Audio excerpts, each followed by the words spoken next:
Hey guys, it's Mick again. Just talking about a topic that we should discuss ahead of coaching, changing, transitioning, and that's the topic of secondary gain. I've had clients that have come to me and have said, well, I just don't know how to change and I can't change. And of course, these are clients that would be in any arena of performance. So it's not just about someone that's struggling with mental health. Having worked with elite athletes and worked with lots of other people in lots of different environments, veterans, alcohol, drugs, different addictions, different habits. Of course, there's a common thread with all of these. And when somebody does not change, then there's a good chance that it's because having the problem serves them more than the solution, which might sound a little bit crazy at face value. But if you consider secondary gain, definitively speaking, secondary gain is the positive reward for a negative behaviour. If a child wants to buy an ice cream and you say no, and the child then stamps its feet and you buy the child the ice cream, what you've just taught the child to do is how to get a result. And between the ages of 0 and 7, we're actually learning how to get results. We can't moralise, so we're being imprinted upon by those around us. We're just copying for results. I remember when I was growing up, I got 8 sisters, and I only needed to cough or whimper, and I had 4 potential nurses by my bedside making me a cup of tea and giving me a biscuit. And I still, to this day, laugh at how that behaviour comes into my world right now. I mean, my mum was a master of spotting secondary gain because she got 10 children. You can't spend all of your time with every child because you don't have enough time, especially when you're a nurse. And she would come in and spoil it all by saying, "What's up with you, Michael?" And I'd say, "Well, I'm not so well." And she'd say, "Well, you've got 10 minutes to get well." And of course, that stopped my secondary gain in its tracks. Why? Because it didn't reinforce the negative behaviour. And of course, some people might say, "Oh, your sisters were just being kind." Well, I can assure you with secondary gain, you can love someone into a position where they become helpless. We can train people to be helpless with it. And of course, the whole journey of life is about someone standing on their own 2 feet. Now, it's worth bearing in mind that people don't know they do secondary gain. I invite you to consider, have you seen yourself on a video? The person you saw on the video, was that the person you know yourself to be? Do you look different? Do you sound different? And the answer generally to that question is yes, you do. Because when we consider our video is a little bit like I used to teach people how to ski.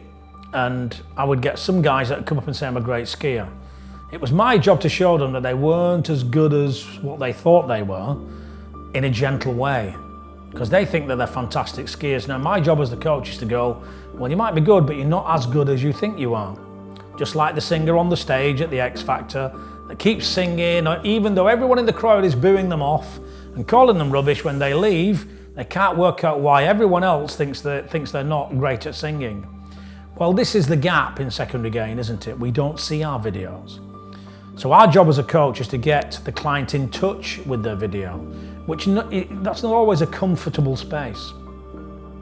And certainly when you work with young people, well, and old, but young in particular, them admitting that they might have a fault on any level is an art in itself and isn't always comfortable. When somebody gets in touch with an element of their video that they don't like and makes them feel uncomfortable, there's sometimes a little bit of a fight that goes on. And this is often where a client can start to complain, say, "Oh, well, the coach doesn't like me," or it's got nothing to do with that. It's just more to do with the fact that we're raising awareness. 2 great questions that we use when we work with clients where we spot secondary gain is, what will you have to stop doing that you like doing when you change? That's the first question. The second question is, what will you have to start doing that you don't like doing when you change? Now, those are 2 real tough questions for somebody to answer honestly. But the more honest you are about those, the more you get from that process. So secondary gain will often stop someone from changing because it serves them more to have the problem. Get rid of the word blame in any performance environment. Blame has absolutely no place in anyone's development or evolution.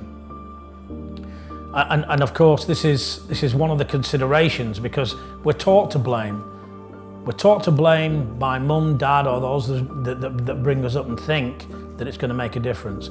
I can assure you, being astute and being educated is far more beneficial to you than blaming others. Anyone who blames other people generally do not own every element of their own performance. They haven't taken ownership of everything that they've created. Our job, if we're really going to get the most from a client, is to get them to understand that they create everything and to give them ownership, so that if they've created something that doesn't serve them, alternatively they can create something that does. That's the true journey of change and transition. Now, of course, working with a client around secondary gain can be tough, but equally we make it as elegant as we can by using rapport and making sure that we have an understanding of where we're going. The whole purpose of this video is to let you know that if your partner, son, daughter comes back and they are complaining about a coaching session, there's a good chance it's because we're getting in touch with something that they don't want to believe about themselves. So I'm going to leave you with this video to contemplate. And it could very well be that you decide yourself to take a look at our script for secondary gain to see the kind of things that you might do that would equal that. Once you get rid of the secondary gain, by the way, life becomes far more interesting. We stop blaming, we have lots of ownership, and we get everything that we want from life at the level of happiness, fulfillment and growth.